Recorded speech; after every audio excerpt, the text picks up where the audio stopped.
Hoje eu quero falar com vocês, daqui a pouquinho já vou ler alguns textos, na verdade vou ler muitos textos durante a mensagem, mas eu quero começar falando com vocês, talvez fale mais do que uma semana, sobre um assunto que na verdade algumas vezes nós que servimos a Deus temos um pouco de dificuldade até de entendermos, que é Deus e o sofrimento humano.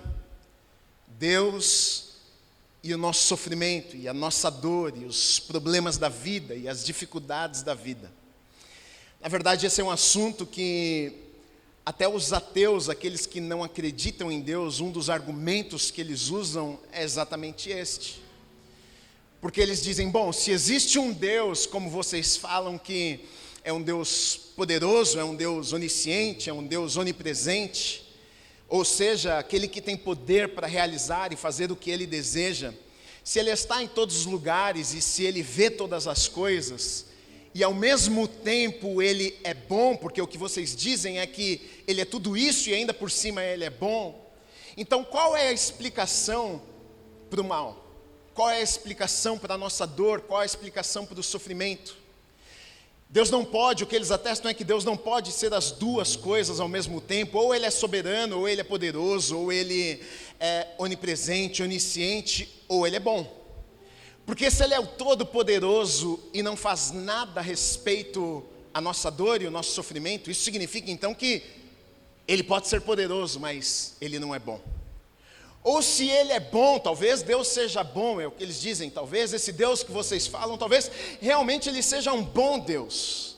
Mas se Ele é um bom Deus e Ele vê o sofrimento do ser humano, e Ele vê a dor do sofrimento e não faz nada a respeito, isso então significa que Ele não é o Todo-Poderoso, isso significa então que Ele não é soberano, isso significa então que Ele não tem a soberania, ou seja, que Ele não controla todas as coisas. E este é um dos argumentos que aqueles que não creem, que duvidam de Deus, do seu poder, falam. Mas na verdade nós precisamos olhar para a palavra de Deus e entender qual é a relação deste Deus que nós cremos, que é grande, que é poderoso, que é soberano, com a dor, com o sofrimento, com as nossas lágrimas. Algumas perguntas que são inevitáveis quando entramos neste assunto é: por que Deus permite o sofrimento na vida dos seus filhos? E talvez essa seja uma pergunta que você já tenha feito algumas vezes quando você estava sofrendo. É verdade ou não é? Você andando com Deus, servindo a Deus, obedecendo a palavra de Deus e ao mesmo tempo sofrendo. Ao mesmo tempo vivendo coisas que você orou e disse a Deus: Deus, como é que pode eu, teu filho, eu, tua filha, aqui te servindo, andando nos teus caminhos, e passando por tudo isso que eu estou passando na minha vida? Segunda pergunta é como Ele trabalha a nosso favor nos dias maus. Será que Ele trabalha enquanto estamos sofrendo? Será que existe socorro de Deus no meio da dor? Será que existe refrigério? Será que existe consolo de Deus enquanto sofremos? Afinal, o sofrimento, na verdade, nós sabemos que é inevitável. Eu tenho uma notícia triste para te dar. Se você nunca sofreu na vida, em algum momento você vai sofrer. Seja uma perda de uma pessoa querida, seja traição de um amigo, seja uma porta que fecharam na tua cara, de alguma forma aqui na vida, a gente passa por aflições e sofrimentos, e a própria palavra de Deus nos avisa, nos alerta, na verdade, de que essa seria uma realidade. João 16:33. No mundo vocês vão ter aflições, mas diz, olha, mas tenham bom ânimo, tenham coragem. Jesus dizendo, eu venci o mundo, mas terão aflições. Então, é sobre isso que eu quero conversar com vocês um pouquinho, sobre a relação entre Deus e o sofrimento. Aonde está Deus? Será que existe consolo de Deus? Será que Deus vem ao nosso encontro nos ajudar? Primeiro que, eu não sei se você sabe, mas existe uma promessa futura de que não existirá, na verdade, mais dor. Existe uma promessa futura de que um dia nós não vamos mais chorar. Glória a Deus por isso. Existe uma promessa de que um dia não haverá mais choro, de que um dia não haverá mais tristeza. Quando você lê Apocalipse, quando João, apóstolo, ele está escrevendo visões que ele tem, e ele fala muito ali sobre a volta de Jesus e os mortos que ressuscitariam, e ele está falando, na verdade, sobre a obra completa de Cristo aqui na terra, e ele entra nesse assunto, e ele vai falar, ele vai dizer que ele enxugará dos nossos olhos toda a lágrima. Então existe um dia que nós que andamos com Deus, que servimos a Deus, não vamos mais chorar. Existe um dia que o sofrimento não será mais uma realidade nas nossas vidas. Mas a questão é a seguinte: Gui, tudo bem, você está falando de um tempo futuro, você está falando de quando Jesus voltar, você está falando de quando os mortos vão ressuscitar, você está falando de quando Jesus vai levar a igreja para estar com Ele para sempre. É claro, nós já sabemos disso, que não haverá sofrimento, não haverá dor, não haverá lágrimas, será uma alegria estarmos para sempre na presença de Deus. A pergunta é: tudo bem, nós sabemos que um dia nós seremos consolados e um dia não haverá mais tristeza, mas Gui, a pergunta que nós fazemos é: mas e agora? E hoje? O que é que Deus tem para as nossas vidas hoje? Eu acho que para nós entendermos algumas coisas é difícil nós pegarmos o bonde andando no meio do caminho. Então, para a gente entender, sempre mais fácil a gente voltar lá do começo, e é isso que eu quero fazer com vocês aqui, voltar quando Deus criou o homem, porque na criação a gente encontra ali, na verdade, o plano original de Deus, a vontade de Deus para o homem. E a gente vai ver que a vontade de Deus para o homem não era a dor, não era o sofrimento, não eram as lágrimas. E a gente precisa saber disso, sabe por quê? Porque algumas vezes tem pessoas que até pensam: não, acho que é a vontade de Deus mesmo que a gente sofre, é a vontade de Deus mesmo que a gente chore, mas que Deus é esse que deseja o sofrimento para os seus filhos? Não, a gente vai ver que este não era o desejo de Deus para as nossas vidas. Gênesis, no capítulo 2, versículos 15 a 17, diz assim, aqui Deus, quando cria o homem, ele diz o seguinte: o Senhor Deus tomou o homem e o colocou no jardim do Éden para o cultivar e o guardar. E o Senhor Deus ordenou ao homem: de toda a árvore do jardim você pode comer livremente, mas da árvore do conhecimento do bem e do mal você não deve comer, porque no dia em que dela comer, você certamente morrerá. Então Deus cria o homem, Deus coloca o homem neste lugar maravilhoso, jardim do Éden, neste lugar onde o homem tinha a companhia e a presença de Deus ali. E esse texto é interessante porque Deus fala duas coisas: você está aqui, você tem duas funções aqui, de cultivar, ou seja, você vai trabalhar, você vai cultivar, e Deus manda o homem também fazer uma outra coisa: guardar aquele jardim. Eu não sei se você já fez essa pergunta ou já reparou nisso, mas guardar do quê? Guardar de quem? Afinal, Adão, sabe com quem ele estava no jardim quando Deus fala isso para ele? Com ninguém, só tinha ele. Nem Eva existia ainda, Deus ainda não tinha criado Eva. E Deus diz: guarda o jardim, mas guarda de quem? Deus colocou os animais e o homem para dominar os animais não eram um risco para o homem. Então, guardar de quem? E ali, na verdade, Deus já estava sinalizando algo para o homem. Ali Deus já estava dizendo para o homem o seguinte: eu te coloquei neste lugar, eu derramei algumas coisas sobre a tua vida, esse pacote que eu entreguei para você. Deus estava sinalizando e dizendo: olha, na verdade Satanás, ele vai tentar roubar isso de você, ele vai tentar tirar e arrancar aquilo que eu entreguei a você. Se você me desobedecer, e quando a gente fala sobre o pecado, quando a gente fala sobre Adão ter comido lá do fruto, não foi o simples fato de ter comido uma fruta de uma árvore que não podia. Na verdade, ali Adão, ele desobedece a Deus, ele desobedece um mandamento que Deus havia dado a ele. E por isso o pecado entrou, porque ele desobedeceu a Deus. Deus disse não coma, e ele comeu daquele fruto. Então era exatamente isso que Deus estava falando: guarda, porque isso que eu entreguei a você é maravilhoso, mas alguém vai tentar roubar isto de você. E foi exatamente o que aconteceu quando o homem e a mulher pecaram naquele lugar. Não sei se você sabe disso, mas Adão e Eva, eles são expulsos agora daquele jardim maravilhoso. Eles são expulsos do Éden, deste lugar onde era perfeito, não havia ali tristeza. Ali eles tinham a presença de Deus com eles, todos os dias Deus estava ali com eles, a sua presença ali. Eles desfrutavam de um lugar maravilhoso, mas quando o pecado entra, quando eles desobedecem a Deus, então a palavra agora vai se cumprir, e Deus diz a ele: olha, se vocês comerem do fruto, certamente vocês vão morrer. A pergunta é: mas Gui, eles não morreram? Porque você vai ver que Adão, na verdade, ele foi um dos homens que mais viveu aqui na terra. Você diz: será que falhou a palavra que Deus havia dado, que eles iam comer e iam morrer? Não, Deus não estava falando apenas sobre morte física. Deus estava, sim, mas também estava falando sobre morte espiritual, separação de Deus, o rompimento daquilo que Deus havia entregado à humanidade. O desejo que Deus tinha para a humanidade ali havia sido quebrado.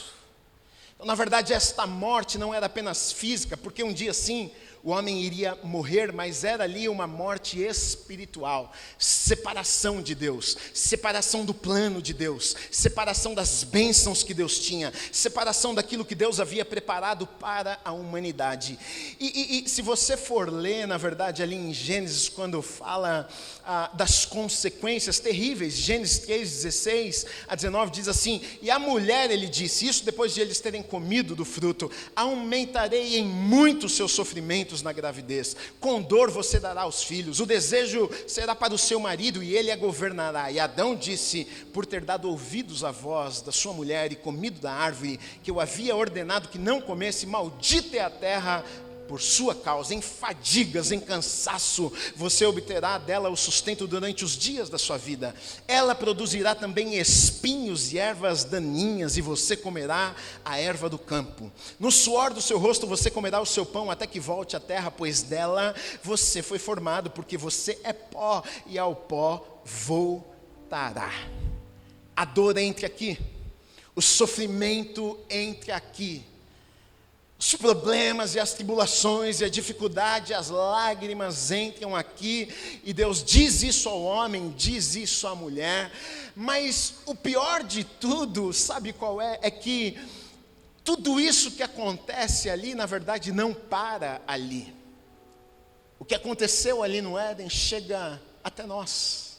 É o que Paulo diz aos Romanos no capítulo 5 e versículo 12, que ele diz assim: portanto, assim como por um só homem entrou o pecado no mundo, e pelo pecado veio a morte, assim também a morte passou a toda a humanidade, porque todos pecaram. Olha que tragédia. Agora a morte alcançou a todos, a toda a humanidade. Então se tornou, na verdade, inevitável a dor. Se tornou inevitável o sofrimento do homem aqui na terra, porque chegou a todas as pessoas. A consequência do pecado, de terem desobedecido a Deus, de terem quebrado um mandamento ali, não foi apenas para Adão e Eva, mas para toda a humanidade, a mim e a você. Hoje nós colhemos consequências também. Pecado que nos separa de Deus, e não apenas nos separa da presença de Deus, mas tira de nós aquilo, afasta de nós aquilo que Deus tem preparado para as nossas vidas, do seu plano original. E aí talvez você esteja pensando: que triste, e agora? Como é que vamos fazer? Mas Deus é tão bom, rico em misericórdia, Ele não é pego de surpresa, Ele tem uma saída. Na Bíblia nós vamos encontrar, por exemplo, ainda em Romanos, o apóstolo Paulo, no capítulo 5, versículo 18, dizendo o seguinte: portanto, assim como por uma só ofensa veio o juízo sobre todos os seres humanos para a condenação, assim também, por um só ato de justiça, veio a graça sobre todos para a justificação que dá a vida. Porque como pela desobediência de um só homem muitos se tornaram pecadores, assim também, por meio da obediência de um só, muitos se tornarão justos. Aqui o apóstolo Paulo falando a respeito da obra redentora de Jesus. Na palavra nós vamos encontrar, Jesus é chamado, é tido como o segundo Adão. Na verdade, Deus entregou a Adão uma missão. Deus colocou uma responsabilidade sobre a vida de Adão e disse: olha, você deve guardar aquilo que eu entreguei. Adão falhou na missão, Adão falhou na obra que Deus tinha em guardar, e ele caiu e ele falhou. Então Deus decide enviar um segundo Adão, que diferente do primeiro Adão não erraria, mas viria para restaurar aquilo que havia sido quebrado e roubado.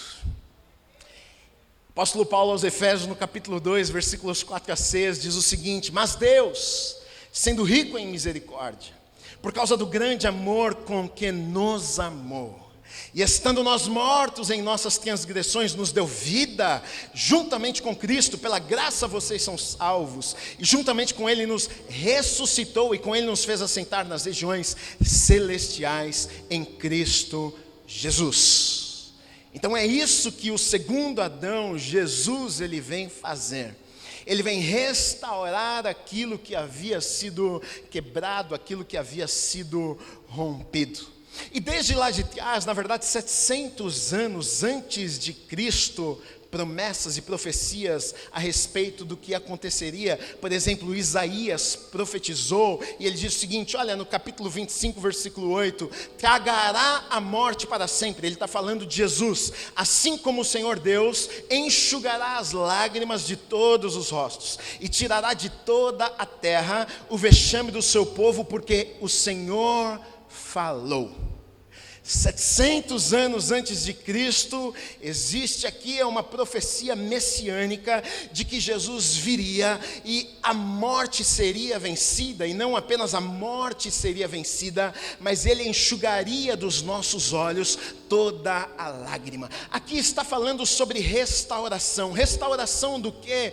Do plano original de Deus. Se Deus vai enxugar as nossas lágrimas, isso nos diz que esta não é a vontade de Deus para as nossas vidas, porque se fosse a vontade de Deus para as nossas vidas, Ele deixaria assim mesmo, a gente ia para a glória e continuaria chorando, mas Ele envia Jesus e diz o seguinte, olha, Ele vai completar a obra que não foi completa pelo primeiro Adão que falhou, e ao completar, Ele está mostrando para mim e para você qual era a intenção de Deus, qual era o desejo de Deus, qual era o plano original de Deus, que não era o sofrimento e nem era a dor. Por isso que Ele diz, olha, vai chegar o dia em que a obra vai ser completa, e neste dia que a obra for completa, Ele vai enxugar dos olhos de vocês toda lágrima, porque essa nunca foi a vontade de Deus para os seus filhos. Se você crê, diga amém. Aplauda ao Senhor Jesus. Então nós precisamos entender algumas coisas. Nem a lágrima, a dor e o sofrimento era o plano inicial, original de Deus. A morte também não era. Você vai ler em outros textos e você vai ver que nem a dor, nem a enfermidade era. E diz que quando completar o plano, tudo isso vai passar e nós não vamos, todas estas coisas não vão ser mais uma realidade, na verdade, nas nossas vidas. O apóstolo João, Apocalipse capítulo 21, de 1 a 5, olha o que ele vai dizer, falando sobre estas coisas. Ele diz, eu vi um novo céu e nova terra, pois o primeiro céu e a primeira terra passaram e o mar já não existe. Vi também a cidade santa, a Nova Jerusalém, que descia do céu da parte de Deus, preparada como uma noiva enfeitada para o seu noivo. Então ouvi uma voz forte que vinha do trono e dizia, eis o tabernáculo de Deus com os seres humanos. Olha só o que está dizendo, tabernáculo de Deus com os seres humanos. Mais uma vez a presença plena de Deus conosco. O que existia ali no Éden sendo restaurado, a presença plena de Deus com a humanidade. Deus habitará com eles, assim como era no Éden. Deus habitará com eles, eles serão povos de Deus, e Deus mesmo estará com eles e será o Deus deles, e lhes enxugará dos olhos toda lágrima, e já não existirá mais morte, já não haverá luto, nem pranto, nem dor, porque as primeiras coisas passaram. E aquele que estava sentado no trono disse: eis que faço novas todas as coisas, e acrescentou: escreva, porque estas palavras são fiéis e verdadeiras. Capítulo 22, de 1 a 2 diz assim: então um anjo me mostrou o rio da água da vida, brilhante como cristal, que sai do trono de Deus e do Cordeiro. No meio da praça da cidade, de um de outro lado do rio, está a árvore da vida, que produz 12 frutos, dando o seu fruto do mês em mês, e as folhas da árvore são para a cura dos povos. Nunca mais, ele diz aqui, haverá qualquer maldição. Ele está falando de um tempo futuro. Ele está falando aqui sobre, ele está enxergando na obra consumada de Jesus, completa de Jesus. E ele está dizendo: todas estas coisas não mais existirão.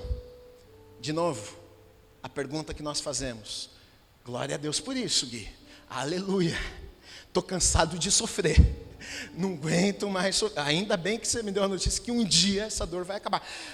Mas a pergunta que eu quero responder, que eu acho que nós precisamos saber é: e agora?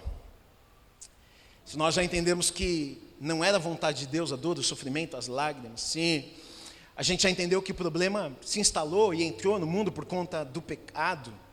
Se a gente já entendeu que a dor é inevitável, que as lágrimas, os sofrimentos, os problemas, crises, dificuldades da vida são inevitáveis, nós sabemos já que num dia futuro tudo isso vai passar, mas a questão é: e agora? Romanos, o apóstolo Paulo, no capítulo 12, versículo 15, diz assim: alegrem-se com os que se alegram, e chorem com os que choram. Ele está dizendo para o povo: vai chorar, é uma realidade, não tem como. Aí você pode até pensar, como muitas vezes nós pensamos até: bom, se eu servir a Deus, eu não vou sofrer.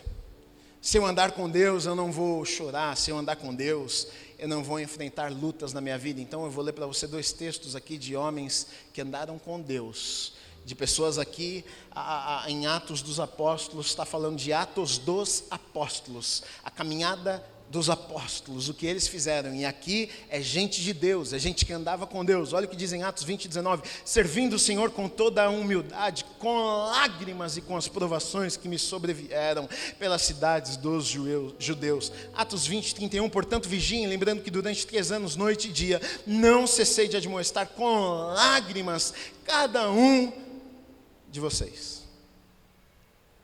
Tá, agora deixa eu começar a melhorar um pouco a mensagem, porque está triste demais. A gente só está falando de lágrima, de dor. Gui, eu quero uma solução para essa lágrima e para essa dor aqui, para os problemas da minha vida. Deixa eu já começar te dizendo o seguinte: existe provisão de Deus, existe consolo de Deus. As lutas são inevitáveis, as lágrimas muitas vezes são inevitáveis, mas existe uma promessa de que existe um Deus que nos consola no meio da lágrima. Existe um Deus que tem provisão nos momentos de luta e de dificuldade nas nossas vidas. Mateus 5:4, olha o que o texto diz: bem-aventurados que choram, porque serão o quê? Consolados. Consolados. Nós servimos a um Deus que traz consolo no meio do dia difícil. Lucas 6:21 diz assim: bem-aventurados são vocês que agora têm fome, porque serão saciados. Bem-aventurados são vocês que agora choram, porque vocês hão de rir. Eu acho esse texto maravilhoso, porque a promessa aqui não é que simplesmente Deus iria sanar o sofrimento, não é que simplesmente Deus tiraria a tristeza, mas a promessa aqui é a seguinte: eu vou transformar a tristeza em alegria. Ele está dizendo: aqueles que choram hão de rir. Ou seja, Deus apenas não tira a tristeza, mas no lugar da tristeza Ele coloca e derrama da sua alegria. Você está triste, meu irmão, você está triste, minha irmã, as dificuldades da vida estão difíceis demais. Ele não apenas vai tirar a tristeza, mas a promessa é que no lugar da tristeza Ele vai te encher de alegria.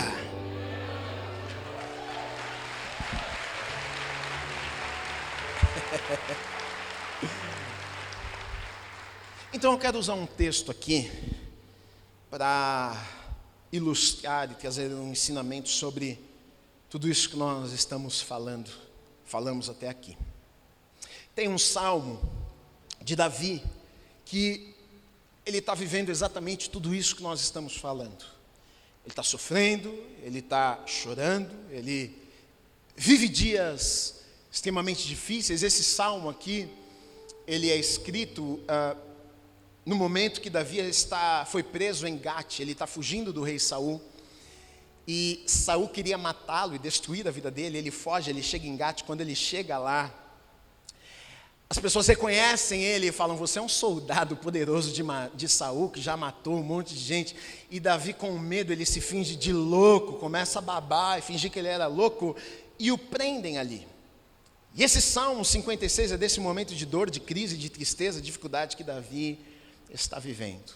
E ele diz no capítulo 56, versículo 8, o seguinte: contaste os meus passos, quando sofri perseguições.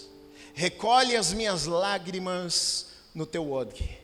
Não estão elas inscritas no teu livro? Ele pergunta para Deus. Se você ler o contexto, se você ler, eu não vou ler aqui para não prolongar, mas se você ler do versículo 1 até onde nós lemos aqui no versículo 8, você vai ver que Davi está relatando e contando as dificuldades, as dores e os desafios e as perseguições que ele está sofrendo. E então ele chega aqui no versículo 8 e diz para Deus: contaste, o Senhor conta os meus passos. Só que aqui, na verdade, assim como em toda a Bíblia, você vai ver aqui que não é literal o que Davi está dizendo, existe um simbolismo. Na verdade, ele está usando a figura de linguagem aqui para dizer algo que ele queria dizer para Deus.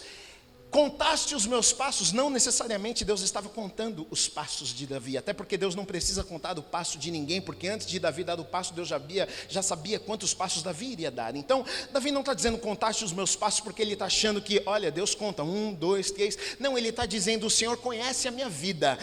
Com essa figura de linguagem, ele está dizendo: o Senhor sabe de todas as coisas. Em nenhum momento a minha vida está oculta aos olhos do Senhor. Os olhos do Senhor estão em todos os lugares. O Senhor tem visto o meu sofrimento, o Senhor tem visto a minha dor, o Senhor vê todas as coisas, o Senhor sabe de todas as coisas. Então aqui é uma figura de linguagem, como em muitos outros textos na Bíblia, você vai enxergar. Jesus mesmo, o próprio Jesus, ele usou muito isso. O próprio Jesus ensinou por parábolas, ou seja, ele contando histórias, para na verdade ensinar verdades espirituais que estavam por trás daquelas histórias. Então Davi, ele está dizendo algo aqui que é até discutido: será que é literal ou não é? Particularmente eu acredito que isso não seja literal. E ele diz que o Senhor, então, Senhor, coloca as minhas lágrimas no odre. Será que Davi, ele estava achando que Deus pegava um odre e ficava segurando e as lágrimas iam caindo dentro? Não, é uma figura de linguagem. Só que na verdade a gente precisa entender que talvez para o nosso contexto, para a nossa realidade, tudo isso seja muito estranho. Enquanto Davi sabia com quem ele estava falando, não era estranho. Então o que ele está falando aqui era algo normal para aquelas pessoas e eles entendiam. Então é isso, na verdade, que eu quero conversar um pouco com vocês aqui, porque existe um simbolismo do que Davi está falando, e a pergunta é: qual o significado que Davi está dizendo aqui para Deus? Nós já entendemos o contexto, certo? A gente já entendeu que ele estava no meio de dor, de sofrimento, de dificuldade, quando ele diz estas coisas. E aí ele fala para Deus: contaste os meus passos. Ele está dizendo: o Senhor controla todas as coisas, o Senhor sabe de tudo, o Senhor está vendo tudo, não está oculto aos olhos do Senhor. Mas ele diz algo interessante aqui, porque ele diz: olha, guarda as minhas lágrimas no teu odre. Eu não sei se você sabe o que é um odre. Um odre, basicamente, é uma bolsa de couro que era muito usado nos tempos da Bíblia. Você vai ver que usavam de algumas maneiras, mas em geral para guardar líquidos dentro. Você tem menções, por exemplo, uma vez de que leite estava sendo guardado no odre. Você tem algumas menções falando que água se guardava dentro de odre, mas muitas menções de que o odre era um lugar onde se guardava o quê? Vinho. Muitos lugares da Bíblia você vai ver que o odre era um lugar onde se armazenava e se colocava vinho. Por exemplo, vou ler para vocês aqui, Gênesis 21:14, não vou ler, mas fala sobre armazenamento de água no odre. Só para vocês terem aí, Juízes 4:19 fala sobre o odre sendo usado para armazenar leite. Agora Josué 9:4 diz o seguinte: usaram de astúcia, foram e se fingiram de embaixadores, levando sacos velhos sobre os seus jumentos e odres de vinho, velhos, rasgados e cheios de remendos. 1 Samuel 16:20, 1 Samuel 25:18, todos estes textos e muitos outros vai falar sobre o odre sendo este local de armazenamento para o vinho. Marcos 2:22, Jesus aqui vai falar algo sobre vinho e sobre odre interessante, porque ele diz o seguinte: olha, ninguém põe vinho novo em odres velhos, porque se fizer isso, o vinho romperá e os odres se perdem, tanto o vinho como os odres, mas põe-se vinho novo em odres novos. Ele está dizendo o seguinte: olha, não pode colocar vinho novo em odre velho. Por que Jesus está dizendo isso aqui? Por que não podia colocar vinho novo em odre velho? O vinho na Bíblia, a palavra vinho, na verdade, no Novo Testamento, vinho novo significa algo e vinho velho significa outra coisa. Vinho novo significa, sabe o que? Suco de uva. E vinho velho significa vinho. No Antigo Testamento, vinho novo, quando você vai ver, a palavra usada é mosto, que ainda era o suco de uva que ainda não havia fermentado e tornado vinho. Então Jesus está dizendo o seguinte: olha, não pode colocar vinho velho, que para nós hoje é vinho, que já foi armazenado, em odres velhos. Tem que colocar em odre novo, vinho novo em odre novo. Por quê? Porque ainda vai fermentar, e se for velho, vai romper, porque vai haver ali a fermentação, e vai expandir aquele odre, e vai explodir, não vai aguentar a pressão. Tanto que Jó, ele dá um exemplo aqui que nos mostra mais ou menos como era feito a questão de armazenagem. Ele está falando de outra coisa, mas esse exemplo nos mostra como que armazenavam o vinho. Jó 32:19 diz assim: eis que dentro de mim sou como o vinho. Ele diz: sem respiradouro, tampado, lacrado, como odres novos, prestes a arrebentar. Era isso que se fazia com o odre. Esmagava a uva, colocava no odre, tampava e lacrava o odre, e ali ele passaria por um processo de fermentação. E dali, ao invés de ser tirado daquele lugar suco de uva, seria tirado daquele lugar vinho. Eu não sei se você está começando a entender o que eu tenho para te dizer nessa manhã. Vinho na Bíblia tem um simbolismo. Salmo 104 diz o seguinte, 15: o vinho alegra o coração. Na Bíblia você vai ver que o simbolismo do vinho era alegria, era festa, era celebração. Então, na verdade, quando a gente começa a entender estas coisas e para pensar numa coisa, na realidade, no contexto de Davi, dentro da realidade que eles viviam, para eles era extremamente normal o que ele está falando. Ele está falando para eles e todo mundo sabe o que é um odre, todo mundo sabe o que se faz com um odre, todo mundo sabe que acontece uma transformação, que é colocado suco de uva e tira vinho. Ele sabe que transforma, algo acontece ali dentro enquanto o suco está ali dentro e depois de um tempo é tirado. E é dentro desse contexto que Davi, ele está está dizendo o seguinte: coloca a minha lágrima no odre, coloca a minha lágrima no odre. Por que Davi está falando isso? Porque ele sabe que odre é lugar de transformação. Ele está dizendo para Deus: assim como o suco de uva é transformado e sai vinho, assim Deus coloca a minha lágrima neste lugar, porque eu sei que o Senhor pode transformar a minha tristeza em alegria.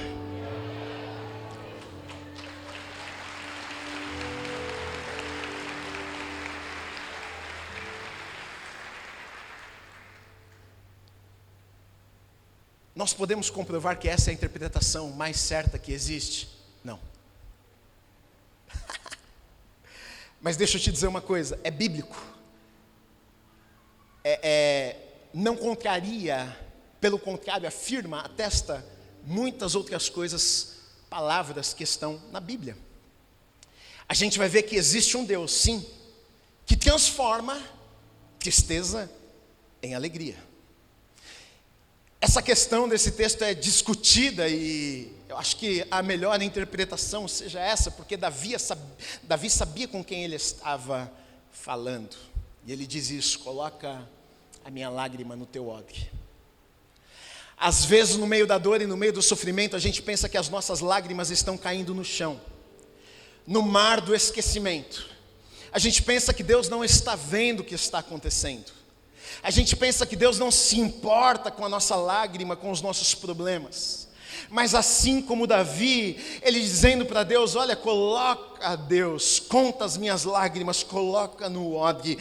O sofrimento é inevitável, eu sei, eu passei por tudo isso, mas eu também sei que eu sirvo a um Deus que pode pegar estas lágrimas e transformar estas lágrimas em alegria na minha vida. Deixa eu te ler alguns textos aqui do que Deus fez, e é exatamente isso que Ele faz. Por exemplo, lá no livro de Esther, no capítulo 9, versículos 20 a 22, eu vou ler com vocês. Aqui o contexto é que os judeus seriam mortos, o plano era matar os judeus, o plano era destruição, e eles tristes com aquela notícia, Esther triste com a notícia de que vão nos destruir, mas Deus com sua mão poderosa, soberana, vem e restaura, vem e muda os planos, vem e cuida de todas as coisas. E aí, depois de eles estarem livres, olha o que diz no capítulo 9, versículos 20 a 22. Mordecai escreveu estas coisas e enviou cartas a todos os judeus que moravam em todas as províncias do rei Assuero, aos de perto e aos de longe, ordenando-lhes que comemorassem o dia 14 do mês de Adar, o dia 15 do mesmo mês todos os anos, como os dias em que os judeus se livraram dos seus inimigos, o mês em que a tristeza virou alegria, o luto se transformou em festa, e que esses fossem dias de festa e de alegria, de troca de presentes e dádivas aos pobres. Olha o que é dito, olha o que é feito aqui neste momento. Todos os anos agora os judeus iriam celebrar, todos os anos agora os judeus iriam fazer festa, e a festa seria no mesmo dia, o dia que eles seriam mortos, o dia do luto, o dia da tristeza. Todos os anos agora eles iriam lembrar, e a mensagem de Deus é a seguinte: não é que eu apenas não vou matar vocês, não é apenas que eu vou tirar da tristeza, mas no lugar da tristeza eu vou trazer a alegria. Então é para fazer festa todo ano, naquele dia que vocês seriam destruídos, agora para sempre, vocês vão se lembrar, vocês vão fazer festas, vocês vão trocar em presentes, porque o Deus que nós servimos, Ele é especialista em tirar a tristeza e encher de alegria. Jeremias anuncia, Jeremias fala do plano futuro de Deus. O povo está exilado na Babilônia, 70 anos, todo mundo chorando, triste, acabado, e Jeremias vai falar do que Deus vai fazer, e ele diz o seguinte no capítulo 31, versículos 10 a 12, escutem a palavra do Senhor, ó nações, anunciem isso nas terras distantes do mar, digam: aquele que espalhou Israel o congregará e o guardará, como um pastor faz com o seu rebanho, porque o Senhor redimiu Jacó, livrou das mãos do que era mais forte do que ele. hão de vir e exultar no monte Sião, radiantes de alegria por causa dos bens que o Senhor lhes deu. O cereal, o vinho, o azeite, os cordeiros e os bezerros serão como um jardim regado e nunca mais desfalecerão. E aí, diante desta notícia que Deus está dando para o povo do que Ele iria fazer, olha o resultado, olha o que acontece no meio daquele povo, o povo que está triste, o povo que está exilado, o povo que está deprimido, o povo que está achando que não tem esperança.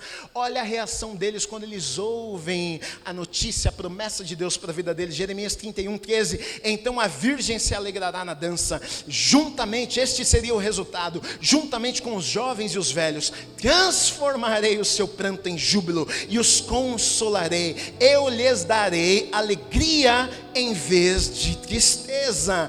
Na versão revista atualizada fala um pouco diferente, diz assim: transformarei em regozijo a sua tristeza. Então, na verdade, qual é a conclusão, qual é a ideia de tudo que você está dizendo, Gui? O que eu quero te dizer nessa manhã é o seguinte: o sofrimento, a dor é inevitável. Algumas vezes a gente sofre, a gente passa por momentos difíceis, a gente perde pessoas queridas, somos traídos, esquecidos, abandonados, mas a promessa de Deus para as nossas vidas é que existe consolo, e não apenas consolo. A promessa de Deus para as nossas vidas é que Ele vai transformar esta tristeza em alegria, Ele vai transformar o nosso luto em festa. Para terminarmos, Isaías 61, de 1 a 3, diz assim: o Espírito do Senhor está sobre mim, porque o Senhor me ungiu para pregar boas novas aos pobres, enviou-me a curar os quebrantados de coração. Eu não sei se você sabe, esse texto de Isaías aqui é uma profecia, Isaías está anunciando sobre Jesus, falando sobre Jesus aqui. E não sei se você sabe, em Lucas capítulo 4 vai dizer que depois dos 40 dias que Jesus passou no deserto, Ele volta para a sua terra, e Ele entra na sinagoga, e Ele se levanta ali para pregar a palavra de Deus. Ele abre o rolo, o livro do profeta Isaías, e é esse texto que Jesus lê quando Ele começa o seu ministério. É esse texto que Ele lê na sinagoga, e é esse texto que eu vou ler para vocês: o Espírito do Senhor Deus está sobre mim, porque o Senhor me ungiu para pregar boas novas aos pobres, enviou-me a curar os quebrantados de coração, a proclamar libertação aos cativos e a pôr em liberdade os algemados, e a pregoar o ano aceitável do Senhor e o dia da vingança do nosso Deus, consolar todos os que choram, e a pôr sobre os que choram em Sião uma coroa em vez de cinzas, óleo de alegria em vez de pranto, manto de louvor em vez de espírito angustiado. A notícia que eu tenho para te dar nesta manhã é que no lugar do pranto haverá alegria, no lugar do choro haverá festa, e é no mesmo lugar, é no mesmo dia que a festa seria celebrada, é no mesmo lugar. Aquele teu filho que trouxe tantas tristezas, aquele teu filho que já te deixou tão abatido e abatida, é nesse lugar. Deus não vai libertar ele apenas das drogas, mas Ele vai restabelecer o relacionamento com ele que foi rompido já há muitos anos. A traição do marido e da esposa é nesse lugar aqui. Não é que Deus vai te dar um marido novo, não é que Deus vai te dar uma esposa nova, não, é que Deus vai no lugar da tristeza, no lugar das lágrimas, é ali que vai ter festa, é no teu casamento que vai ter festa, é com os teus filhos que vai ter festa, é no mesmo lugar. No lugar do choro haverá festa, no lugar do pranto haverá alegria e louvor, para a honra e glória do nosso Senhor. Ele é o Deus que transforma a nossa tristeza em alegria. Eu oro pela tua vida nessa manhã, eu oro pela tua vida nessa manhã. Toda tristeza, em nome do Senhor Jesus Cristo, toda tristeza, toda angústia de espírito, em nome do Senhor Jesus Cristo, você vai sair deste lugar celebrando, você vai sair deste lugar fazendo festa, você vai sair deste lugar louvando, porque existe um Deus que transforma, existe um Deus que muda o nosso pranto, o nosso choro em alegria. Vai ser assim na tua vida, em nome de Jesus. Se você acredita, mesmo não vendo ainda, começa a celebrar e diga: obrigado, Senhor.